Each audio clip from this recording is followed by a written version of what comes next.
जय हिंद साथियों, कैसे हैं आप लोग। आई होप कि आप लोग अच्छे होंगे। आपकी जो स्टडी चलेगी बहुत ही बेहतरीन चलेगी। तो आज के सेशन में बात करने वाले हैं क्लास 12th के केमिस्ट्री के बहुत ही खास सब्जेक्टिव क्वेश्चन की। याद रखिएगा, आपके एग्जाम में यहाँ से काफी सारे प्रश्न आते हैं, तो आप लोग अच्छे तरीका से सारे क्वेश्चन को देखेंगे, क्योंकि जितना क्वेश्चन आज के इस क्लास में कराया जाएगा ना, आपके एग्जाम 2026 के परीक्षा के भीड़ से काफी ज्यादा मजेदार क्वेश्चन होगा। तो याद रखिएगा, एक भी प्रश्न को छोड़ने का प्रयास न कीजिएगा, ठीक है ना। तो चलिए बिना टाइम गए हम लोग क्वेश्चन की तरफ बढ़ते हैं। इससे पहले क्लास को लाइक नहीं किया तो क्लास को लाइक कर देंगे और चैनल को सब्सक्राइब कर लेंगे। और 1 नंबर जो क्वेश्चन है आपके स्क्रीन पर मौजूद है, कह रहे कि आयोडीन है। आयोडीन जो होता है वो क्या होता है और किसका उदाहरण होता है। किस ठोस का जो होता है आयोडीन, जिसे हम लोग नमक बोलते हैं, जिसे हम लोग क्या बोलते हैं, NaCl यानी नमक बोलते हैं। आयोडीन जो है किस ठोस का उदाहरण होता है। तो याद रखिएगा, यह जो है आयनिक ठोस का उदाहरण होता है। ऑप्शन जो बच्चा ए टिक करा है बिल्कुल सही होगा। याद रखिएगा, ये सारे प्रश्न को अच्छे तरीका से याद रखिएगा, क्योंकि जितना क्वेश्चन कराया जा रहा है ना, आपके एग्जाम 2026 में पूछे जाने का चांसेस जो है बहुत ज्यादा है, ठीक है। तो आप लोग याद रखिएगा।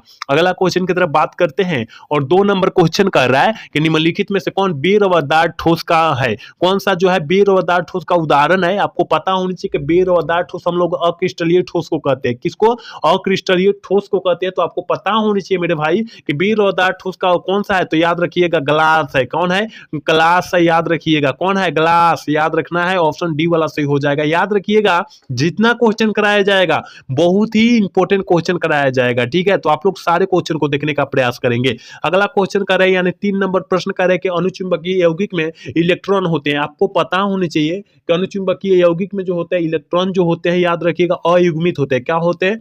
अयुग्मित होते हैं। ऑप्शन बी वाला सही होगा। 3 का ऑप्शन बी टिक करेंगे, याद रखिएगा। 4 नंबर क्वेश्चन कह रहा है ना मेरे भाई, यहाँ कह रहा है कि सटकी तथा फ्रेंकल तथा सटकी दोष होते हैं। आपको पता होनी चाहिए कि फ्रेंकल तथा सटकी दोष जो होते हैं, क्रिस्टल क्या ठोस होते हैं, कौन दोष होते हैं। याद रखिएगा, क्रिस्टल दोष होते हैं। ऑप्शन बी वाला सही होगा। 4 का ऑप्शन जो बच्चा बी टिक कर रहा है बिल्कुल सही होगा, याद रखिएगा। अगला क्वेश्चन यानी 5 नंबर क्वेश्चन कर रहा है कि सांद्रण इकाई जो ताप से स्वतंत्र होता है, ताप से स्वतंत्र यानी आजाद होता है, सांद्रण से जो है क्या होता है, आजाद होता है, तो उससे हम लोग क्या कहते हैं। तो याद रखिएगा, 5 का ऑप्शन जो हो जाएगा बी हो जाएगा, मोलरता कहते हैं। ऑप्शन बी वाला सही होगा, ठीक है। 5 का ऑप्शन बी होगा, याद रखिएगा। अगला क्वेश्चन यानी 6 नंबर क्वेश्चन कर रहा है, निम्नलिखित में से कौन विलयन का अनुसंख्य गुणधर्म नहीं है। आपको पता होना चाहिए कि विलयन का अनुसंख्य गुणधर्म का उदाहरण जो है पृष्ठीय तनाव नहीं है, यानी इस ऑप्शन बी वाला सही हो जाएगा। मतलब यहाँ जो है जितना दिया है ऑप्शन ए सी डी जो दिया है ना, ये अनुसंख्य गुणधर्म का उदाहरण है, याद रखिएगा, ठीक है। चलिए अगला क्वेश्चन यानी 7 नंबर क्वेश्चन करें, मोलरता को व्यक्त किया जाता है। आपको पता होना चाहिए कि एक होता है मोललता होता है। क्या होता है मेरे भाई? मोललता होता है। एक होता है मोलरता, जो अभी पूछा गया है क्वेश्चन में, ठीक है। तो मोलरता को जो है मोल प्रति लीटर से सूचित किया जाता है। किससे? मोल प्रति लीटर से। और यहाँ मोललता की बात करें तो मोल प्रति, यहाँ पर अगर मोलरता की बात करें मेरे भाई तो किससे हम लोग व्यक्त करेंगे, याद रखिएगा। यहाँ आ जा भाई, यहाँ तो मोल प्रति केजी से व्यक्त करेंगे। यानी कहने का मतलब है कि प्रति इकाई का क्षेत्रफल को हम लोग मोललता कहते हैं। इस तरह याद रख लीजिएगा आप लोग, ठीक है ना। तो ऑप्शन बी वाला सही हो जाएगा। क्या होगा? ऑप्शन बी वाला सही हो जाएगा। याद रखिएगा, जितना क्वेश्चन एक्स्ट्रा बतलाया जा रहा है ना, वो सारे क्वेश्चन को याद रखिएगा। अगला क्वेश्चन यानी 8 नंबर क्वेश्चन करें कि संपरासी विलयन में समान होते हैं। संपरासनी विलयन में जो होता है, संपरासी विलयन में जो होता है क्या समान रहता है, यही पूछा जा रहा है। तो आपको पता होनी चाहिए कि मोललता जो होता है समान रहता है। ऑप्शन बी वाला सही होगा। 8 का ऑप्शन बी होगा। सॉरी, मोलर सांद्रण ना होता है, याद रखिएगा, ऑप्शन ये होगा, ठीक है ना। ऑप्शन बी नहीं होगा, मोलर सांद्रता होगा, याद रखिएगा, मोलर सांद्रता होता है, ठीक है। ऑप्शन ये वाला सही होगा 8 का, ठीक है। चलिए अगला क्वेश्चन की तरफ बात करते हैं। 9 नंबर क्वेश्चन क्या करें, निम्नलिखित में से कौन आयनिक यौगिक है। आपको पता होनी चाहिए कि आयनिक यौगिक का उदाहरण जो होता है, याद रखिएगा, कौन है? NaNO3 होता है। NaNO3 का नाम क्या है? सोडियम कार्बोनेट है, नाइट्रेट है। क्या है? सोडियम नाइट्रेट है। और याद रखिएगा, ऑप्शन डी वाला सही होगा। 9 का ऑप्शन डी होगा, याद रखिएगा। हम जितना क्वेश्चन एक्स्ट्रा बतला रहे हैं ना, उस क्वेश्चन को अच्छे तरीका से याद रखने का प्रयास कीजिएगा। अगला क्वेश्चन यानी 10 नंबर क्वेश्चन करें, सेल स्थिरांक की इकाई होती है। सेल स्थिरांक की इकाई जो होती है वो कौन होती है? तो याद रखिएगा, कूलम इनवर्स मीटर इनवर्स होती है, ठीक है। ऑप्शन जो हो जाएगा सी वाला सही होगा, याद रखना है। अगला क्वेश्चन की तरफ बात करेंगे, यानी 11 नंबर क्वेश्चन करें, कारक जो अभिक्रिया की दर को प्रभावित करता है उसे हम लोग क्या कहते हैं? कारक जो अभिक्रिया के दर को प्रभावित करेगा, ताप कहेंगे, दाब कहेंगे, सांद्रता सांद्रण कहेंगे। ऑप्शन डी वाला सही कर देंगे क्योंकि ऑल ऑफ दीज हो जाएगा, याद रखिएगा, ठीक है, इनमें से सभी कहते हैं हम लोग। चलिए अगला क्वेश्चन यानी 12 नंबर क्वेश्चन करें कि किसी अभिक्रिया में भाग लेने वाले अणुओं परमाणुओं के मूलों की संख्या को हम लोग क्या कहते हैं या क्या कहलाती है, याद रखिएगा। तो 12 का ऑप्शन ये होगा, क्या होगा? अनुसंख्य का अनुवंशकता या अनुसंख्यता, ठीक है, ऑप्शन जो हो जाएगा ये वाला सही होगा। चलिए अगला क्वेश्चन यानी 13 नंबर क्वेश्चन जो है आपके एग्जाम 2023 में भी पूछा गया है, याद रखिएगा कि दूध का उदाहरण है, दूध एक उदाहरण है, याद रखिएगा, पायस, जिसे हम लोग इंग्लिश में इमल्सन कहते हैं। क्या कहते हैं? इंग्लिश में इमल्सन कहेंगे, हिंदी में पायस कहेंगे, याद रखिएगा। ऑप्शन बी वाला सही होगा। सारा जो है प्रश्न बहुत ही खास क्वेश्चन है। करे टिंडल प्रभाव प्रदर्शित होता है,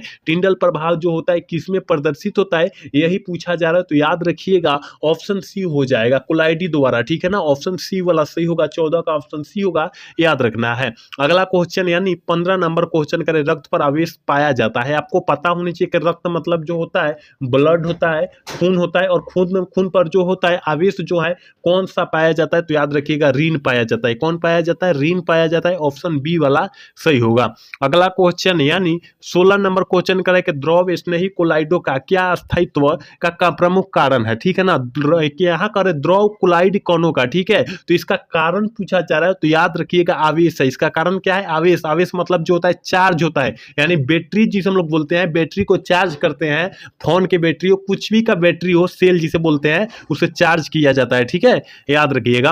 अगला क्वेश्चन करें, भौतिक अधिशोषण की क्रिया जो होती है क्या होती है? आपको पता होनी चाहिए कि भौतिक अधिशोषण की क्रिया जो होती है कक्ष ताप पर होती है। 17 का ऑप्शन जो बच्चा ए टिक कर रहा है बिल्कुल सही होगा, याद रखिएगा।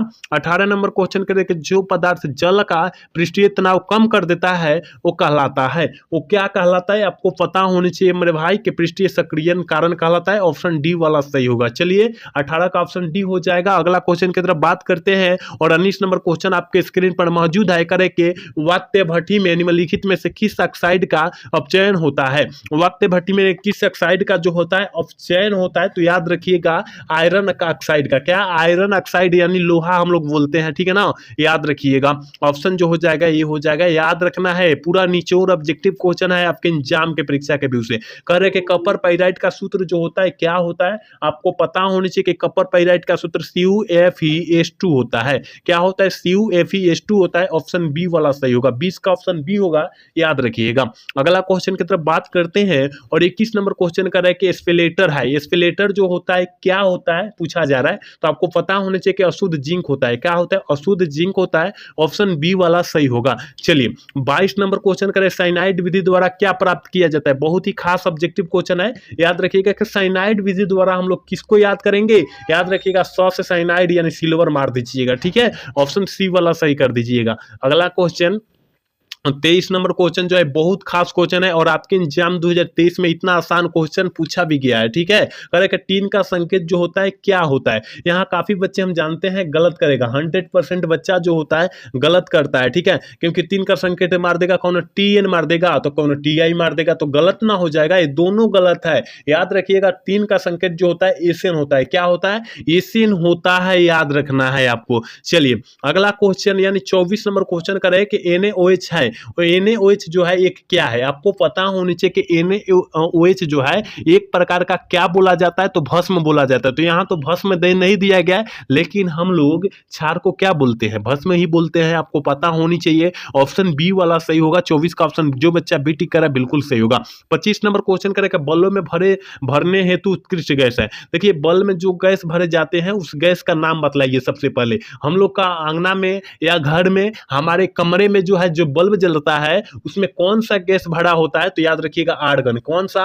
आर्गन। याद रखिएगा उसका तंतु जो होता है फिलामेंट से बना होता है, याद रखिएगा, जो टक टक लाल करके जलता है ना उसको फिलामेंट हम लोग कहते हैं। चलिए अगला क्वेश्चन यानी 26 नंबर क्वेश्चन का हीलियम का मुख्य स्रोत क्या है? आपको पता होनी चाहिए कि हीलियम का मुख्य स्रोत जो होता है, याद रखिएगा ये कौन होता है? तो याद रखना है सूर्य होता है, ठीक है ना, सूर्य जिसे बोलते हैं, ऑप्शन सी वाला सही होगा। 27 नंबर क्वेश्चन कह रहे हैं ना, देखिए कह रहा है कि हीरे में कार्बन का संक्रमण जो होता है वो क्या होता है। बहुत ही खास क्वेश्चन है और हीरा की बात किया जा रहा है। याद रखिएगा हीरे में कार्बन का संक्रमण जो होता है sp3 होता है। क्या होता है? sp3 होता है, क्योंकि कार्बन का संक्रमण ही होता है sp3। और ग्रेफाइट की बात करें तो sp2 होता है। दोनों याद रखिएगा, ठीक है। तो ऑप्शन ए वाला सही होगा। जितना क्वेश्चन कराया जा रहा है सारे क्वेश्चन को याद रखिएगा आप लोग। चलिए 28 नंबर क्वेश्चन करें कि निम्नलिखित में से कौन सी गैस जल पर एकत्रित नहीं की जा सकती है। आपको पता होनी चाहिए कि कौन सी गैस को हम लोग जल पर एकत्रित नहीं कर सकते हैं। तो याद रखिएगा SO2 जिसे हम लोग सल्फर डाइऑक्साइड कहते हैं। क्या कहते हैं? सल्फर डाइऑक्साइड कहते हैं। ऑप्शन सी वाला सही होगा। चलिए अगला क्वेश्चन कर रहा है ना, कह रहा है कि 29 नंबर प्रश्न करें कि वर्ग 16 के तत्व कहलाते हैं। वर्ग 16 के तत्व जो होते हैं क्या कहलाते हैं? आपको पता होनी चाहिए कि वर्ग 16 के तत्व जो होता है कैकोलोजन कहलाते हैं। याद रखिएगा ऑप्शन बी वाला सही होगा। वर्ग 17 के तत्व जो होता है हैलोजन कहलाते हैं। वर्ग 17 के तत्व जो होता है हैलोजन कहलाते हैं। वर्ग 16 के तत्व जो होता है कैलोजन कहलाते हैं, कैकोलोजन कहलाते हैं। और वर्ग 18 के तत्व जो होता है उत्कृष्ट गैस कहलाते हैं। याद रखिएगा। चलिए अगला क्वेश्चन की तरफ बात करते हैं और अगला क्वेश्चन है यानी 30 नंबर क्वेश्चन करके A60 में सल्फर की ऑक्सीकरण अवस्था जो होगी याद रखिएगा शून्य होगी। क्या होगी? शून्य होगी। ऑप्शन डी वाला सही होगा। चलिए अगला क्वेश्चन यानी 31 नंबर क्वेश्चन क्या कह रहा है? कह रहे निम्नलिखित में से कौन एक प्रथम संक्रमण श्रेणी का तत्व जो है नहीं है। प्रथम संक्रमण श्रेणी का तत्व जो है कौन नहीं है, यही पूछा जा रहा है। तो आपको पता होनी चाहिए Mg जो होता है प्रथम संक्रमण श्रेणी का तत्व नहीं होता है। ऑप्शन जो हो जाएगा ना, ऑप्शन सी हो जाएगा। याद रखिएगा। चलिए अगला क्वेश्चन यानी 32 नंबर क्वेश्चन करें कि हमेशा स्वतंत्र अवस्था में पाए जाने वाला धातु जो है कौन है। आपको पता होनी चाहिए या आपके ऑफलाइन वाले सर जी बतलाए होंगे कि सर कि हमेशा स्वतंत्र अवस्था में पाए जाने वाला जो तत्व होता है वो सोना होता है। क्या होता है? तो स्वतंत्र अवस्था या मुक्त अवस्था की बात करें वो सोना होता है, ठीक है ना। याद रखिएगा ये सारा क्वेश्चन बहुत ही खास क्वेश्चन है तो याद रखने की जरूरत है। 33 नंबर प्रश्न करें कि संक्रमण तत्व है, तो आपको पता होनी चाहिए कि संक्रमण तत्व हम लोग डी ब्लॉक के तत्व को क्या कहते हैं? किसको कहते हैं? डी ब्लॉक के तत्व को जो है संक्रमण तत्व कहा जाता है। ऑप्शन जो बच्चा सी टिक करा बिल्कुल सही होगा। याद रखिएगा। अगला क्वेश्चन यानी 34 नंबर क्वेश्चन करें कि निम्न में हरा थोथा है। निम्न में हरा थोथा का सूत्र जो है कौन है? तो याद रखिएगा FeSO4.7H2O है। क्या 7H2O है? कहां पर दिया है? ऑप्शन ए में दिया है। ऑप्शन ए वाला हम लोग सही कर देंगे। याद रखना है। अगला क्वेश्चन यानी 35 नंबर क्वेश्चन है और इस क्लास का लास्ट क्वेश्चन है। कह रहा है कि कार्बनिक ठोस की शुद्धता का लक्षण है। कार्बनिक ठोस की शुद्धता का लक्षण जो होता है वो क्या होता है? तो याद रखिएगा गलनांक होता है। 35 का ऑप्शन बी होगा। याद रखना है। तो हम लोग 35 क्वेश्चन बहुत ही खास क्वेश्चन कराया और आप लोग अच्छे तरीका से 35 क्वेश्चन को अच्छे तरीका से किए हैं। आप लोग अच्छे तरीका से सारे क्वेश्चन को याद रखने का प्रयास कीजिएगा, क्योंकि जितना क्वेश्चन आज की इस क्लास में बतलाया गया है आपके एग्जाम 2026 के परीक्षा के व्यू से काफी ज्यादा खास क्वेश्चन है, ठीक है। तो आप लोग सारे क्वेश्चन को अच्छे तरीका से याद रखने का प्रयास कीजिएगा, ठीक है ना। तो आज का क्लास जो है कैसा लगा? अगर अच्छा लगा होगा तो चैनल को सब्सक्राइब और वीडियो को लाइक करना तो भूलिएगा। मिलते हैं अगला सेशन में। जय हिंद, जय भारत।